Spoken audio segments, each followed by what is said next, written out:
Everyone, thanks for joining us today. My name is John Spinney. I'm with the Vermont Agency of Education. I am the post-secondary transition specialist and coordinate a number of different projects that implicate high school students and career planning activities, employment, preparation for life after high school. So I'm heavily involved with Act 77, the flexible pathways legislation, as well as all sorts of different projects that are available for high school students with disabilities as they prepare for life after high school. So we're going to talk today about transition assessments, which is one of 8 key aspects to special ed transition planning. So I'm first going to give a quick kind of overview of transition, just to kind of get everybody queued up mentally so you kind of know where I'm coming from, and then we're really just going to focus on assessments for this webinar. If you want more of an overview of transition planning in general, you could go to the VFN YouTube channel. There was a webinar we did last year that is more of a general overview of transition planning in special ed. But like I said, this one's going to focus primarily on assessments after this little overview. So anyhow, so the transition concept, really what we're talking about is coaching every student along with his or her family to think about what they want to do after they leave high school. What is their long-range plan? What are their goals? We want to design a high school experience that ensures that each student gains the skills and competencies needed to achieve those post-school goals. And 3, we need to identify and link students and their families to any needed post-school services, supports, or programs as they exit school, because depending on the student's disability and eligibility for services outside of school, that can get complicated. We want to prepare for that prior to graduation. So preparation, the student's high school program should thoroughly prepare him or her for achieving his or her desired post-school goals. The IEP is the legal document reflecting the commitment made by the educational agency to provide a free, appropriate public education. And the IEP should reflect the services and supports needed to assist the student in gaining the skills, experiences, and connections to make post-school goals a reality. So why is all this important? Well, it's often a pretty complicated transition, particularly for our students with more complex disabilities and needs. And we really want to prepare up front for it. And so students should know, and really, honestly, they should be in the driver's seat of this process. And whether they're going on to college, so for instance, a kid going on to college, they should know who the student support office, who the people are at the student support office, what do they offer, what kind of accommodations, what's it going to be like when they go to college, or if it's in employment, how do they communicate their needs around their disability to their employer. These are all things that should be practiced before they graduate high school, so that they are ready to handle the world outside. So let's see, what else on this slide? For students with severe disabilities, it takes a while to get these supports in place. And sometimes students use the services of many agencies, and you really need time to figure out who's going to do what and who's paying for what. Because remember, when a student is still in high school and they're eligible for special education, they're really in a world of essentially entitlement. So they're entitled to those special ed services, but when they graduate, they are leaving that world of special ed entitlement. Special ed is ending once they graduate. So it really becomes, they're moving from this world of entitlement to the world of eligibility. And that's a tricky thing for a lot of students and families. So you want to know specifically what that's going to look like prior to graduation. Okay.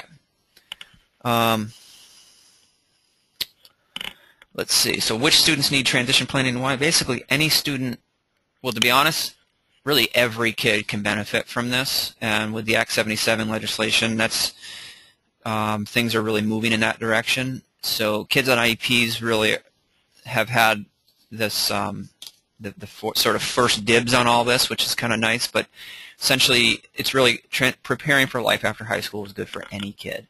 In the special ed world, we're really trying to level the playing field for kids with disabilities to make it easier for them to move on to the next chapter of their lives. But basically, if they're on an IEP, they should have a transition plan beginning no later than the age of 16 in their IEP, and that includes we call it a transition plan, and it includes post-secondary goals and transition services, transition assessments, and we'll talk a little bit about that. So an effective transition planning process, it provides awareness to students, families, educators, community and adult service providers about what each system and person is going to do, as well as facilitate communication among them. It develops a planning process that identifies a clear path for them to follow. It refocuses the school curriculum to include applied academics, career development, and daily living skills, really just making the curriculum more functional for that student.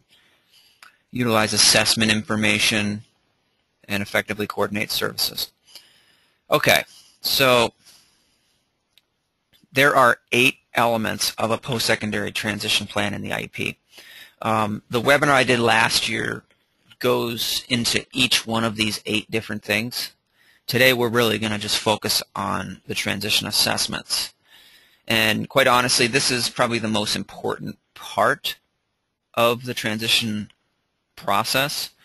So when an IEP team, and specifically the special educators, as they are preparing to create a transition plan, the first thing they need to do is transition assessments. It is absolutely the first thing they need to do. So how do they really do that? Well, the first step that I like to recommend is using this form I'm going to pull up. And this is also on the Transition Learning Community, the website. This is it's a transition assessment planning form. So prior to the student having a transition plan, this is really that first step for the team. So usually it could be at age 14 or 15. They sit down as a team and they go through this form. Okay, so for current and future employment, these are the areas of assessment that we're going to consider. Occupational interests, work aptitude, work readiness, assistive technology, temperament, personality, manual dexterity. And then as a team, we're really going to ask ourselves, what do we already know? What do we need to learn? How will we gather this information? Who is going to gather it, and when will it be gathered? So we look at this for each area. So this one's employment, and then we also look at it for education and training, like academic achievement, learning styles, intelligence, accommodations, and also independent living, self-awareness, self-determination, money management. So we're looking at this as a team and really figuring out what are we going to do for assessments. So I mean, some assessments are formal, some are informal, and we'll get into that a little bit more. But that's really the first step. And let's see, I'm just getting back to my.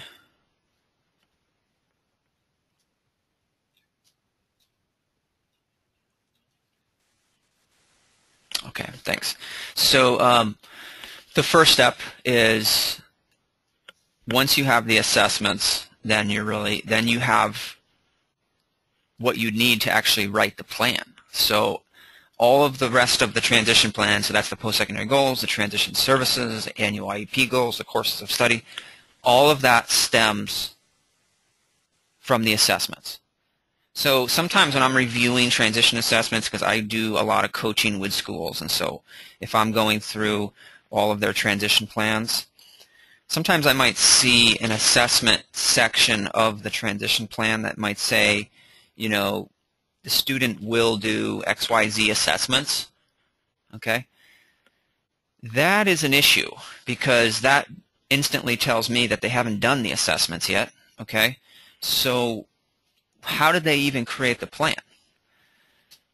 So like I said, the assessments happen first. The information you gather from assessments is what you use to write the transition plan.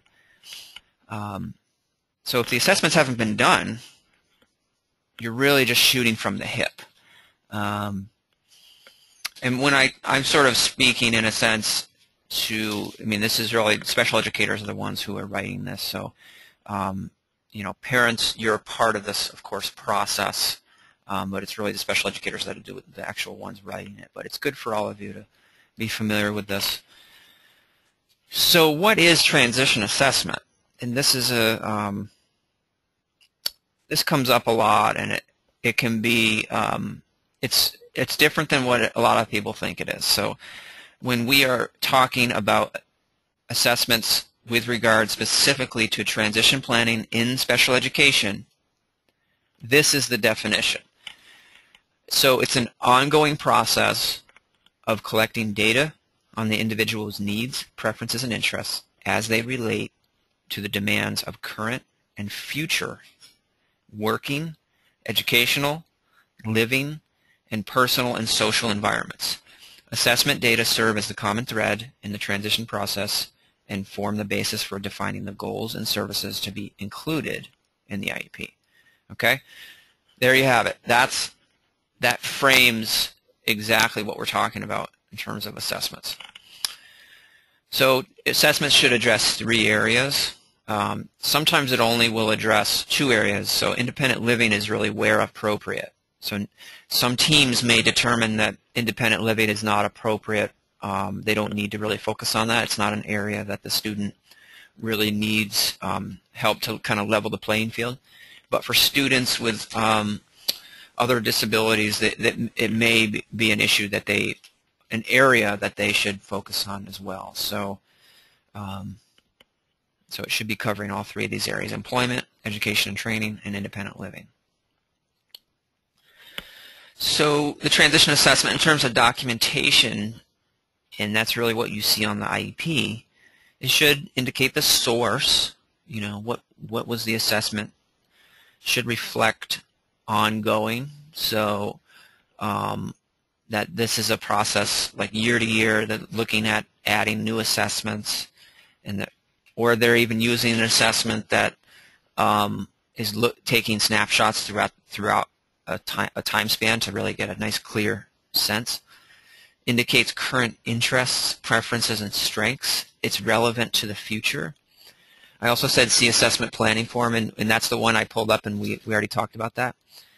And then ultimately you're collecting data that you're then using to write the post-secondary goals and determine the transition services and the annual goals. Here are some example transition assessments, and we're going to go through a lot of different examples once I get to the case studies. So this is actually for a student case study, and all the case studies are fictional students that our National Transition Technical Assistance Center created.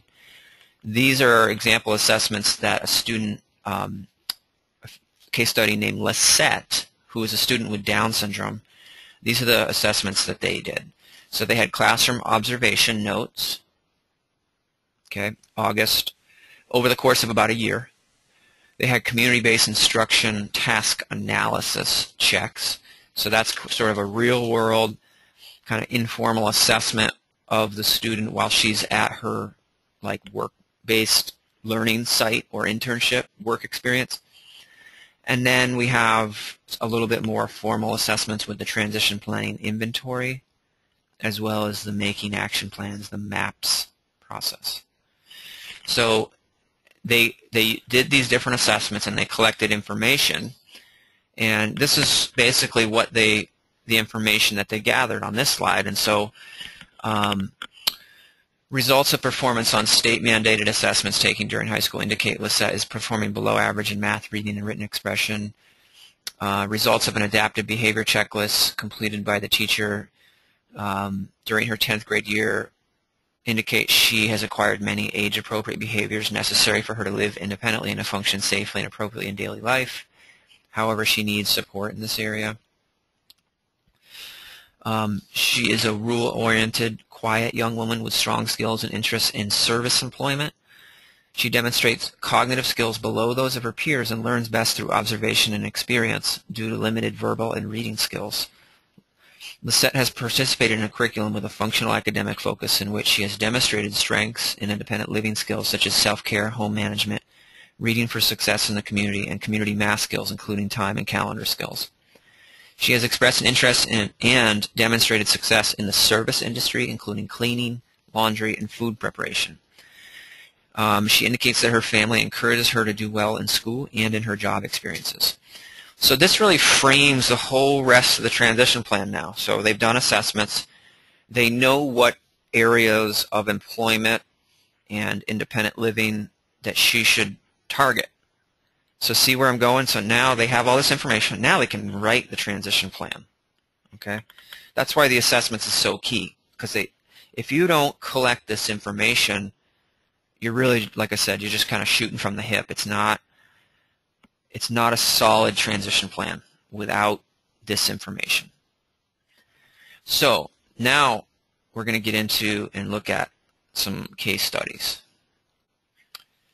So we're going to start with Alex.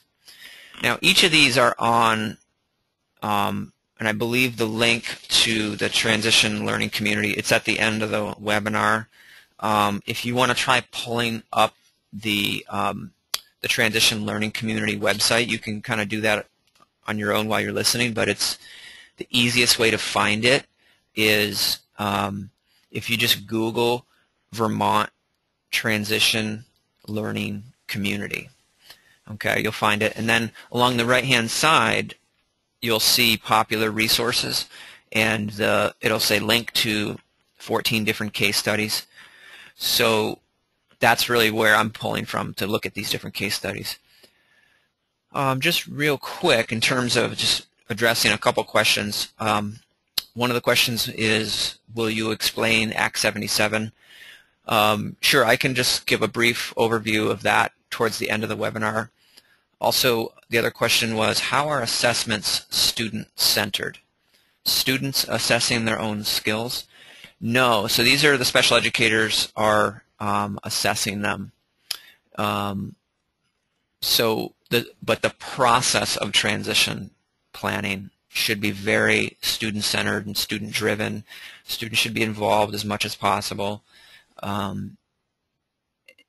because it's really their future. So anyway, I hope that answers that. So Alex is a 17-year-old student with autism. I'm not going to read this entire thing. What I'm going to do for these case studies, I'm going to give you kind of a brief snapshot of the student, and then we're going to look at what assessments they did for that particular kid. I'm not going to go through their whole transition plan and look at their transition services, the transition goals, the course of study. We're not going to get into all that, just the transition assessments.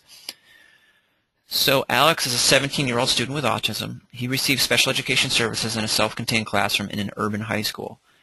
At school, he receives instruction both in the classroom and in the community to improve his vocational, academic, and social skills. He is currently participating in a community-based training in an office setting, completing tasks such as data entry and spreadsheet development. He is diligent and methodical in completing the varied tasks assigned to him. He reads grade-level text independently. However, he demonstrates deficits in reading comprehension and oral expression. After school, he works part-time in a local office supply store, entering numerical data to keep track of stock and services rendered by store staff. His behavior is appropriate at work. He's expressed that he enjoys working. He's punctual. He is intimidated by his boss because he knows that his boss has the ability to fire him, a fact that his teachers at school presented during a unit about behavior in the workplace. Alex has perseverated on this, making him afraid to talk to his boss. Also, Alex knows that at times his speech is not understood by people he does not know. So we're starting to get just a little snapshot of Alex. Okay, I'm going to scroll down. We're going to go down to section 3. So, is there evidence that the post-secondary goals were based on age-appropriate transition assessments? So this is the assessment section of what is called the Indicator 13 checklist. Now, I haven't mentioned that yet. Why don't I just quickly 30-second elevator speech on that? Basically, every state has to report out how they are doing with regard to special education.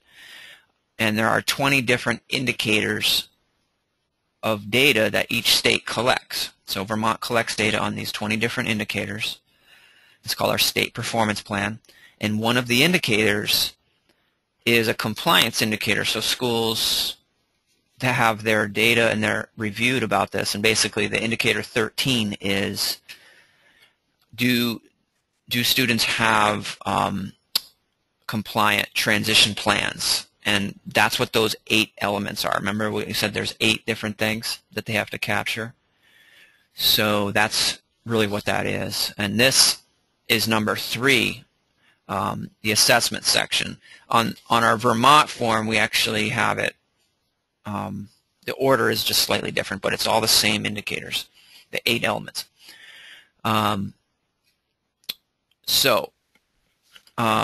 Is there evidence that the plan, the post-secondary goals were based on transition assessments? So a formal observation form was completed by Alex's employment specialist and immediate supervisor at Office Depot regarding his first month of employment. Demonstrates Alex's ability to stay on task and perform to the standards required by all Office Depot employees. Alex reports to work on time each day, cooperates with his boss and coworkers, and completes all assigned tasks in a timely manner. Results from career interest inventories completed by Alex in the 9th and 11th grade suggest a career in business would be suitable, particularly a job that works with computers. These results suggest that Alex is on track with meeting his post-secondary goals of employment. He's completed a business employment skill inventory in the 12th grade, which suggests he has many of the prerequisite skills to pursue a career in this area. Alex scored below basic in reading, math, and writing on the state exit exam. However, his scores on the Wechsler Intelligence Test suggest his academic functioning should be within the average range. Results of the Vinland Adaptive Behavior Scale suggest that he is functioning below average in the area of communication and socialization, and above average in the areas of daily living and motor skills. So this example meets the standards for item 3 in the checklist because it includes information gathered over time. It reflects student strengths, interests, and preferences. It's associated with present and future environments, employer letter and employment specialist observation. The information is from multiple sources and places, and the data sources are age appropriate. This form actually has non-examples too. I'm just going to stick with the examples. This can also be a teaching tool that we use or coaching tool that we use with special educators. So now I'm going to just kind of go through. We're going to go through a whole bunch of different case studies here. Let me just take a look at our questions real quick. So one of the questions that just came in, do you have advice for parents whose children may seem to have goals that do not seem obtainable? This can often be very hard for families who have spent years encouraging their child and now feel they should be directing in a realistic direction without being discouraging. How to keep the interest and passion but make it functional.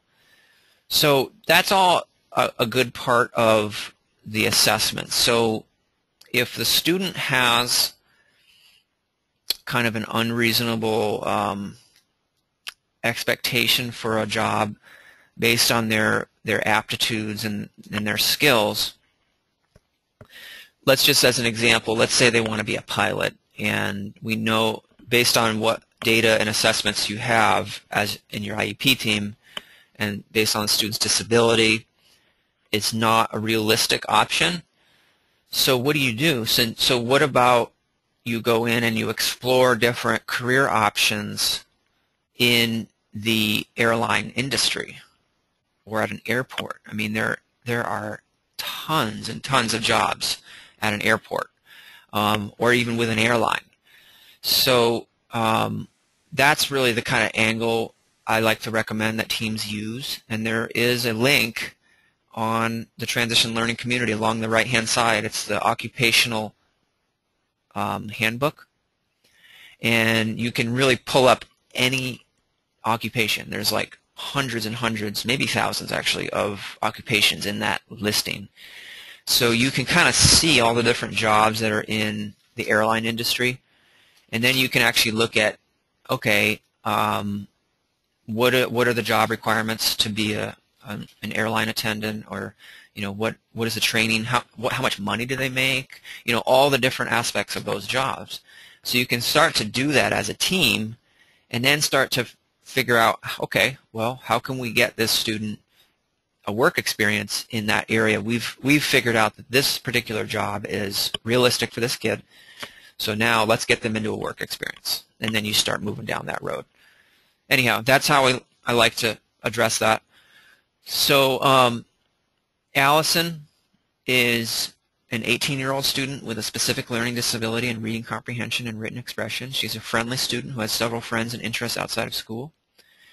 Her oral expression skills are strengths for her, as are her interpersonal skills. Academically, she's maintained B's with a C in chemistry during her 10th grade. And 10th and 11th, she met her IEP goals for the past year at school. Allison is the fourth of 7 children. She says that her responsibilities at home include caring for her younger siblings and doing light chores around the house. Allison has decided that she wants to work with preschoolers or kindergartners, but she is not sure if she wants to be a classroom teacher. She likes to work out at the gym with her friends and play softball in a county league. She loves movies, shopping. Let's see. Her parents are also adamant that she attend a university that offers the major that she needs to obtain a degree in child development. At her last IEP meeting, they expressed frustration that her older brother began taking courses that were related to his career plans, only to later find out that the degree he hoped to complete was not offered at his college. Allison's teacher suggested that Allison meet with a counselor and representative from Disability Services on campus prior to the first semester to ensure that her college coursework is well planned, and that she also has support to make decisions around her courses. Okay, so Allison is college bound. Let's take a look at her assessments. One key point here is that assessments are in the transition world, each assessment is, what they do is very individual to that kid. So the assessments for a college bound kid with a disability are going to look different than a student who has let's say a really severe developmental disability and is going to go into community inclusion type services with their local developmental services office, but they may also do like a Think College or something. But the assessments are going to look very different for those two different kids. And I just want to highlight that. So right now we're looking at a college-bound kid on an IEP. This is what they did for assessments. In the assessment section of the IEP, there was a record of student grades throughout high school indicating a B average throughout high school, and a statement of how her GPA meets the minimum requirements for entry into college, a summary of student psychological tests obtained during her 3-year re-eval, indicates specific learning disabilities in reading comprehension and written expression. End of grade test scores from end of 10th grade demonstrating her participation in the standard course of study, with passing scores of 3s on a 4-point scale in reading and math, and a statement of how she has met the graduation requirements for statewide testing. Scores from curriculum-based measurements that indicate Allison's level of performance in English and math. Statement by Allison gathered during an informal interview recorded on the IEP regarding her interest in attending a university to pursue a degree in child development. So you kind of see what's going on here. So that the closer the student is to accessing general ed, the more the assessments are going to look like what is done in general ed. Whereas sort of the further they are from accessing the general ed, the more you're going to start to see different kinds of assessments, and formal and informal. So you start to get my drift here. Okay, so there is one quick question. What is a college required to do to accommodate a student with a disability?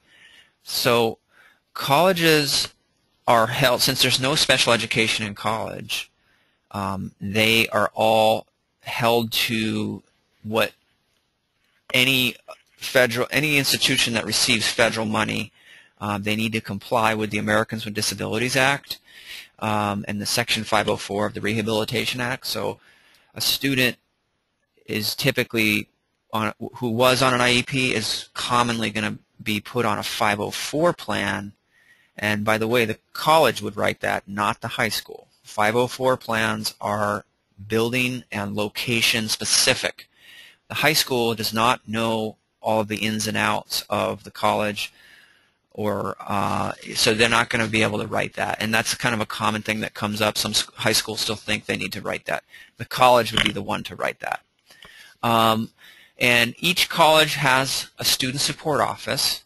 Okay, some of the services that you see there, they vary a little bit. That's why it's important for the student to go and visit the transition, or not the transition, but the student support office at that college to know what kinds of accommodations they can offer, and go from there, because it does vary. So I don't like to make a blanket statement about what they accommodate, because each college is slightly different. So the student and the family need to go and see that for themselves.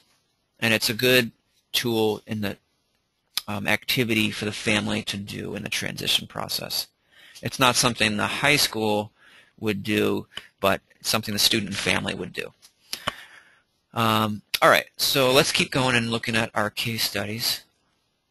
So David is a 16-year-old male with severe multiple mental and physical disabilities. He receives specially designed instruction with an alternate curriculum in a self-contained setting throughout the school day. He receives the following related services: occupational therapy, physical therapy, and nursing care. David's medical needs require the assistance of a nurse daily. He has a tracheotomy and uses a ventilator with oxygen to breathe. He's fed through a G-tube, and he also has a severe seizure disorder, which has resulted in a dependence on medication and 24-hour supervision. So he is an inquisitive individual. He stays awake and alert throughout most of the school day and seems to always want to be part of the conversations that take place around him. He enjoys receiving verbal and tactile attention from his peers and his teachers. He is tolerant of position changes on a mat table and allows hand-over-hand assistance to participate in activities. He's also able to activate a variety of devices, assistive technology devices, using a switch with assistance. David has limited functional communication skills. His primary mode of communication is facial gestures. He offers a smile when he enjoys an activity and is content with his current state, and a blank stare when he is displeased or wants to discontinue an activity. Attempts to use augmentative communication devices have been unsuccessful. However, he is beginning to use a pre-recorded switch during class activities with a moderate level of physical prompts. He relies on a manual wheelchair to navigate his surroundings. He requires assistance to maneuver his wheelchair in and out of classrooms and in small spaces. He's able to push his chair using one hand, but takes a long time to get from point A to point B. He requires a two-person lift or mechanical device for all transfers. He has limited fine motor skills and requires hand-over-hand assistance for all activities. He is dependent on a personal care attendant to care for all of his personal care needs, including toileting, brushing teeth, and combing hair. So let's look at what he has for transition assessments. And by the way, you can, if you're on this page and kind of following along with me, or if you're looking at the website, you can look at, all of the rest of his transition plan and goals as well. So what does he have for transition assessments? So summarized for within the transition section of the IEP, he has strengths. Anecdotal records for an observation period of 10 days indicate that David is an inquisitive individual. He stays awake and alert throughout most of the school day and seems to always want to be a part of the conversations. So this is similar to some of what we just read. He is tolerant of position changes. He is also able to activate a variety of devices. Present levels of academic achievement and functional abilities. A portfolio assessment indicates that David accesses the general ed curriculum through extension activities. He benefits from sensory stimulating activities and activities to improve his independence and communication. A speech evaluation concludes that David uses facial gestures to communicate his likes and dislikes. He offers a smile to show content and a blank stare to show disinterest. He uses a simple one-button communication device with assistance. A physical therapy evaluation and reports from the medical doctor indicate he uses a manual wheelchair dependently. He requires a two-person lift or mechanical device for all transfers. Signed examination summary from David's pediatrician dated the current year indicate he is fed via a Gia tube, has a tracheotomy, uses ventilator, and needs 24-hour nursing care. So this all includes information gathered over time, reflects student strengths, interests, and preferences. And the information is from multiple sources and places, and the data is age appropriate. So just because I just want to quickly show you, just because this student does have such severe needs, I want to just give a quick snapshot of what they did for his goals, but I'm not going to do this for each kid. After graduation, David will participate in a center-based program designed to teach daily living skills along with community and social integration. So that's what they did for education and training. For employment, they did immediately after graduation, David will receive job development services from vocational rehabilitation at the Occupational Training Center. Because David can work a switch and really likes to be around other people, there's definitely opportunities to do some job carving and job crafting. All right, let's take a look here. Another student. This is Jason. And before I get into that, let's just take a look at another question. My son is getting ready to transition from a therapeutic school to a traditional school. We have several options available as we have school choice. Should we be doing a similar transition assessment? I haven't seen any of these questionnaires like those that you showed. So remember, transition plans are from basically age 16 and on. So if your student is 16 or older, then absolutely they should be on a transition plan. So you want to connect with the special educator for your son and ask them what's going on. This should be in place. If your student is like 13 or 14, that's fine, and he doesn't quite need the it's not required yet to have the transition plan, but you can start to talk about it with the team, and they should be sitting down with especially when that student is 15, and do that transition assessment planning for him and start planning as a team for what you're going to do for assessments. Let's do another question. Let's say a student turns 18 and the parent does not have guardianship. The parent hopes that the student will go to college, as he would be capable of doing, but the student prefers to seek employment. How does the transition team deal with this tension? That's a tough one, because if the student is their own guardian, then they're really in charge of their own their future. So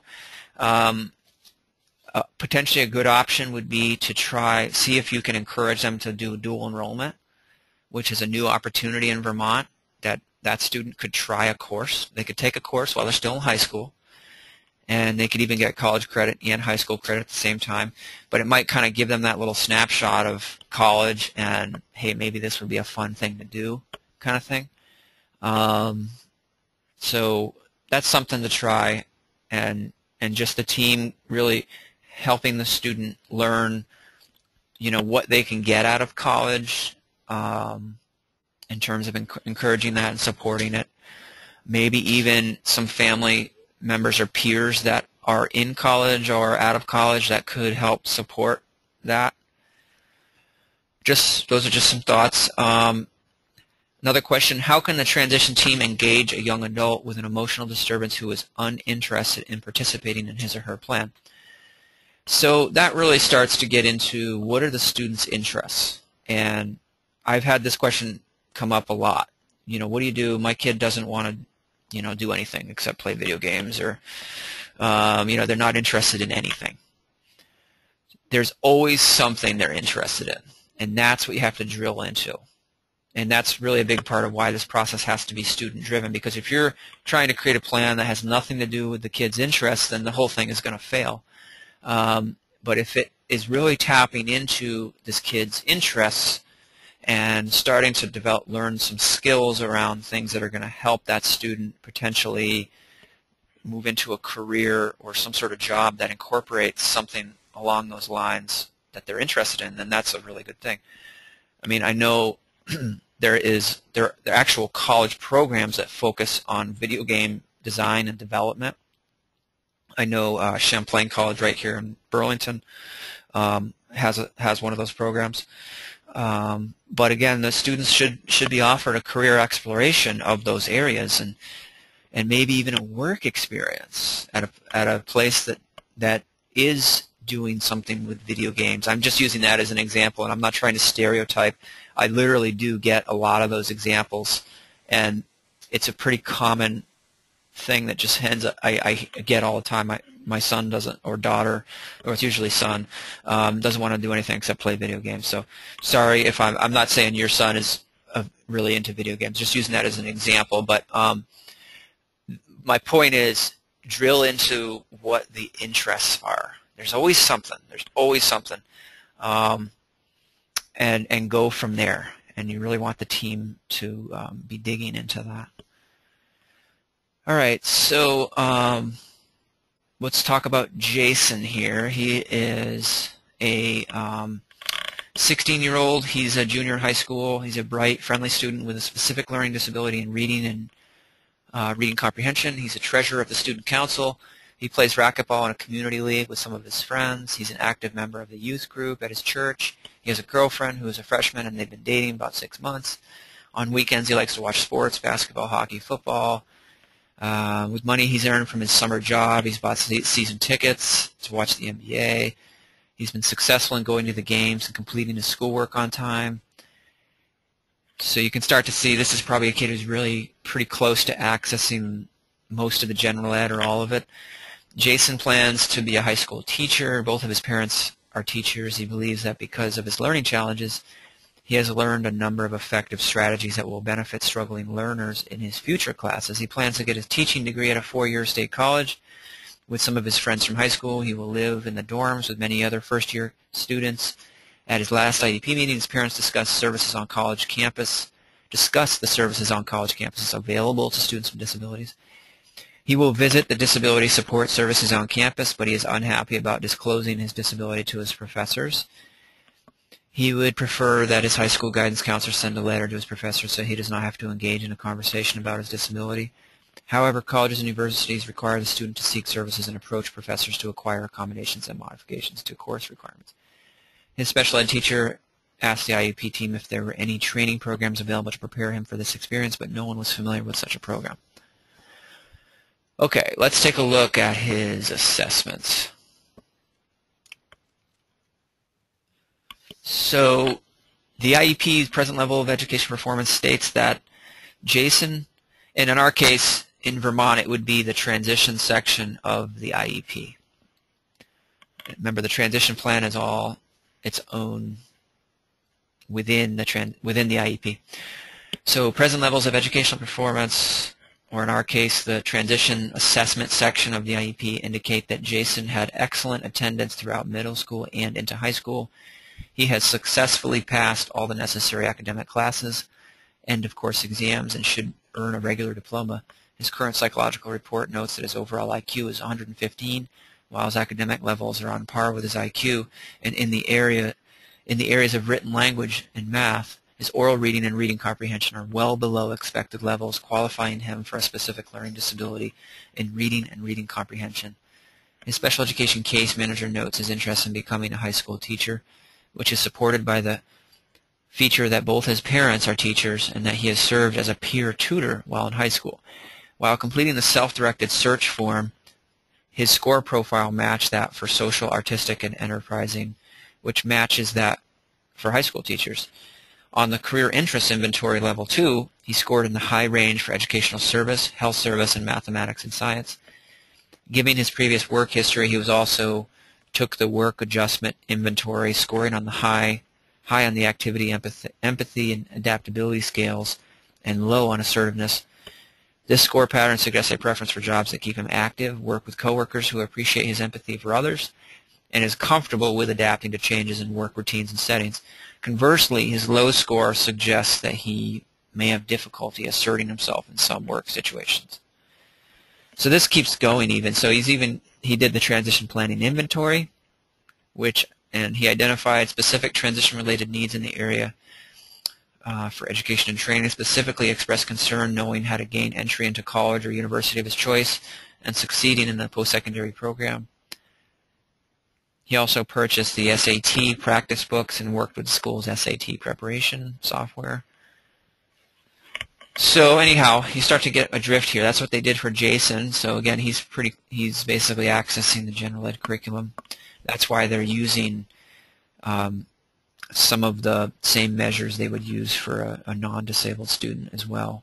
And then he has other assessments on top of that they use that are more specific to transition. Let's take a look and answer another question here.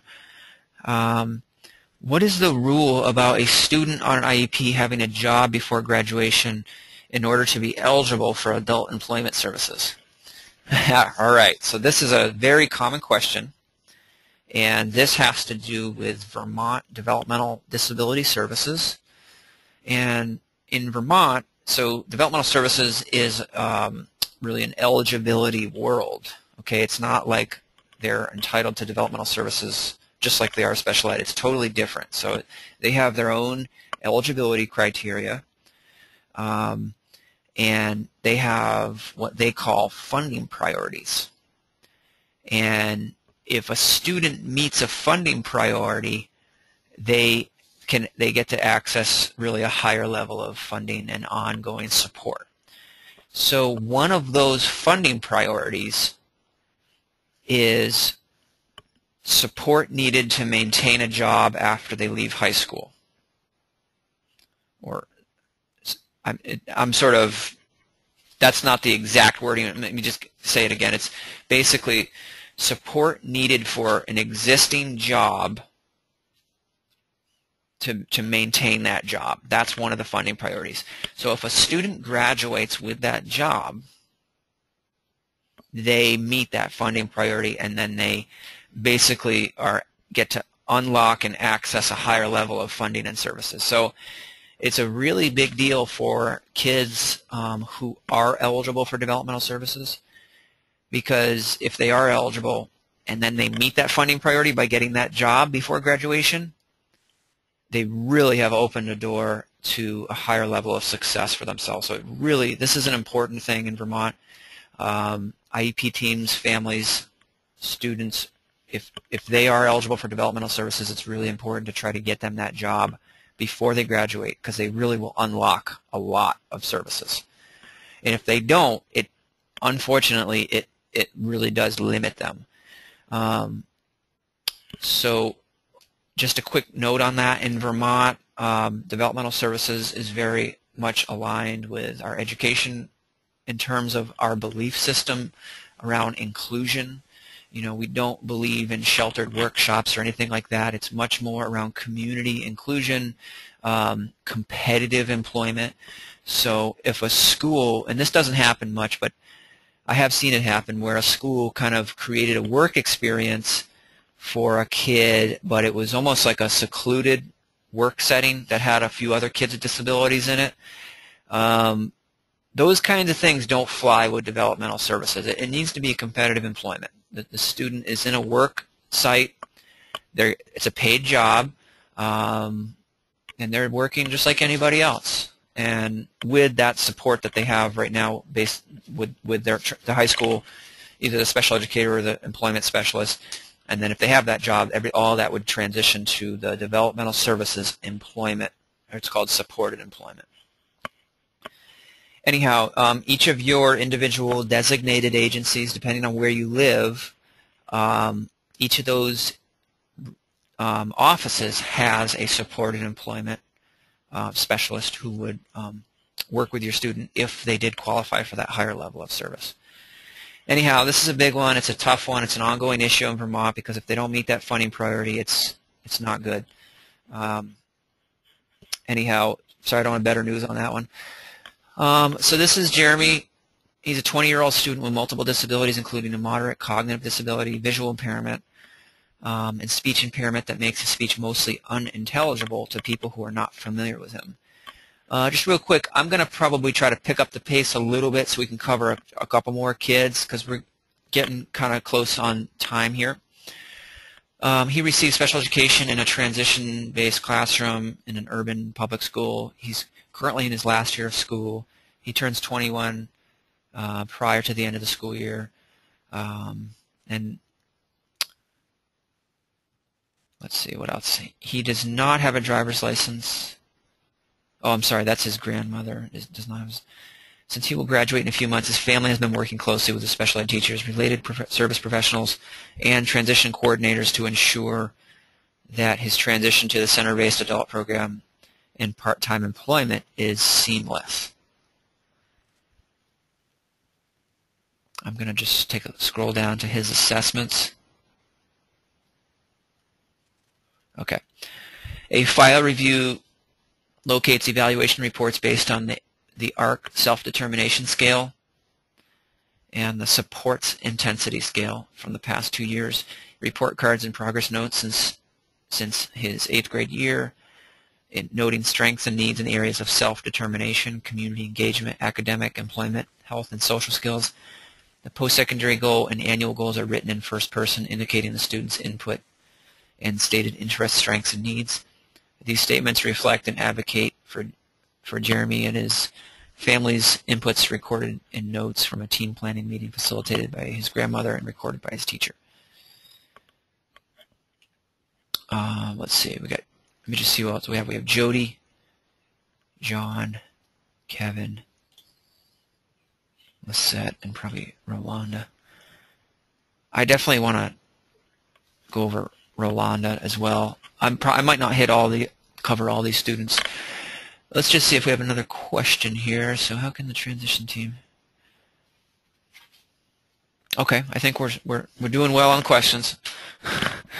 Let's talk about Rolanda. She's an 18-year-old student with multiple disabilities. She is non-ambulatory.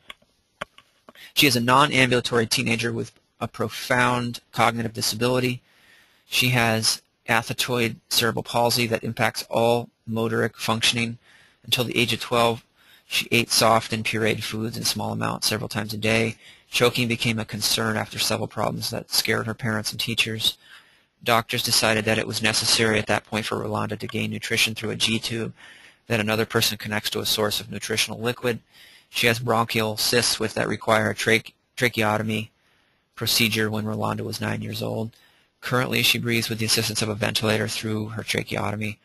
She is an only child, and both of her parents and a part-time in-home nurse have a structured schedule for her care on a daily basis. All right, let's look at what they did for assessments here.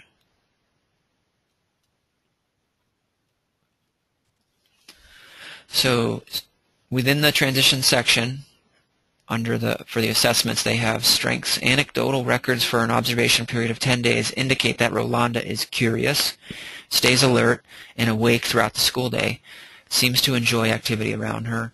She enjoys getting verbal and tactile attention from peers and staff. She is tolerant of position changes on the mat table and allows hand-over-hand assistance. What else? General education curriculum through extension activities. She benefits from sensory stimulating activities and activities to improve her independence and communication.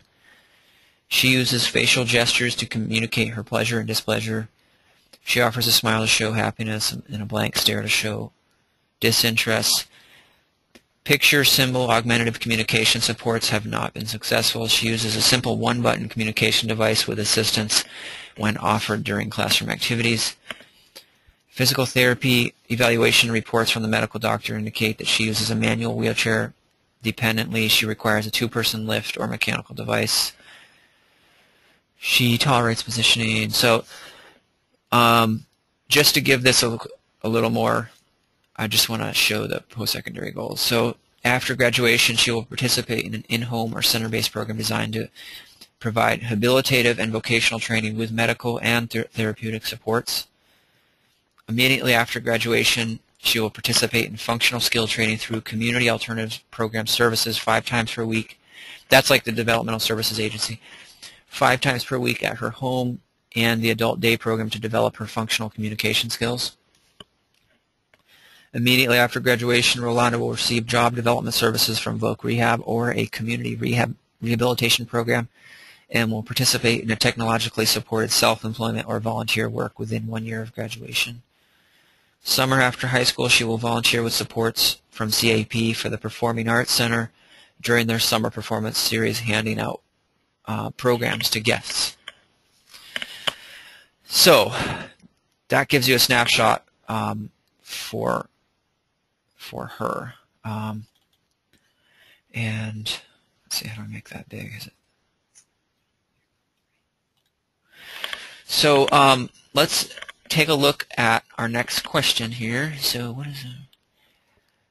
If a student has utilized an assistive technology device provided by the school, would the transition plan include a plan for obtaining such a device after graduation? It certainly could, absolutely. That's a good idea, that the team should be figuring out how the family is going to access that or locate that, or is Voc Rehab going to be paying for that, or who is taking care of that? Absolutely, it's a very good thing to be looking at. Another question. My daughter's school team doesn't seem to know much about transition assessments. Can schools go to a central point to use reliable, valid assessments, or is each school on their own to gather assessment tools? So basically, it's sort of yes and yes. The transition learning community has links to an A to Z transition guide that schools can pull up and figure out what they want to use for assessments. But basically, each school needs to have their own pool of assessments that they can pull from, informal and formal, and that's some of the work that I do with schools around improving their own infrastructure for transition planning. So that's sort of the goal. The ideal version is that each school has their own pool of assessments to pull from. And schools generally are getting a lot better about this and increasing the different kinds of assessments they could do. And remember, a lot of them are informal, can be used online, and so schools can pick and choose what they want based on each individual kid. Let's see, if a student, how does Vermont do on Indicator 13? Well, it's funny because we are much, much more stringent than a lot of other states. So for years we looked on paper a lot worse. But then once we got feedback from the feds that we were being too stringent, we're looking very good. And I forget the last round, but it was in the 80s or 90%. And just from the IEPs and transition plans that I see, that's a dramatic improvement over 4 or 5 years ago. Schools are really doing a lot better with this. Okay, Act 77 is the Flexible Pathways legislation, and it has a number of aspects to it. One of the aspects is dual enrollment. Another one is personalized learning plans. Another one is competency-based graduation, and another one is work-based learning. So you can Google the dual enrollment part of all that is currently going on. It's been unpacked. It's happening now. The other aspects are not yet unpacked, and they're coming. Although I will say some schools are already doing that. Some schools have been a part of some other flexible pathway funding grants and whatnot over the past couple of years, and so they've been already starting to do some of these things. But across the state, everybody's not there yet as a whole. But dual enrollment, yes, everybody's doing that. You can actually Google Vermont Dual Enrollment Program, and you'll see which colleges are participating. And there was a guidance document, and I believe it was also sent out to VFN, and let me know if it wasn't. But there is a guidance document that went out to everyone around for the dual enrollment program. If you have a student on an IEP, what's the process and how do they consider it, and what's the process for accessing that? And remember that the dual enrollment program it's not remedial courses, so the student would need to meet the academic prerequisites of the course. And once they are taking the course, and they're on that college campus, there's no special education. And that's the big thing to remember, and that's what the flow chart talks about. So when they're on campus, it's just like it's going to be when they're in college in terms of accessing the student support office. So they would have access to those kinds of accommodations, whatever the college offers to any kid. And the nice thing about it is that it's kind of it's a nice transition activity because they get to have a sense of what it's going to be like to be in college. Okay, one more. Would you recommend the Kansas Transition Coalition online learning modules for professionals and parents? Sure, the Kansas Transition Coalition is great. We contract with them all the time. We have a online community of practice right now. It's basically an online course that we offered to school professionals that's going on right now, but parents absolutely should access the modules on there. Anything that Kansas Transition Coalition does is very good. Excellent work that they do. It looks like that might be our last question, and we're going to wrap up here. I want to thank you for joining us, and take a look at this. Will be so. Just a couple quick notes here. Thank you for joining us, and this webinar will be archived on the Vermont Family Network's website, along with many other previously recorded webinars. Be sure to visit VFN's website at www.vermontfamilynetwork.org for a complete list of upcoming webinars, workshops, and support groups. Have a great day.